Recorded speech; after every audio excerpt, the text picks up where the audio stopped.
మన పవనన్న మాట వింటేనే చాలు, జనసేన జనము ఉప్పొంగి కదులు. మన పవనన్న మాట వింటేనే చాలు, జనసేన జనము ఉప్పొంగి కదులు.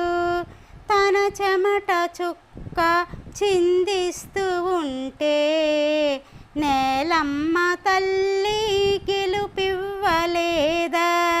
మన పవనన్న మాట వింటేనే చాలు, జనసేన జనము ఉప్పొంగి కదులు. తన ప్రతి మాట వెంట గాలమ్మే ఉంటే ప్రతి ఎంట ఓటు పవనన్నదవదా? మన పవనన్న మాట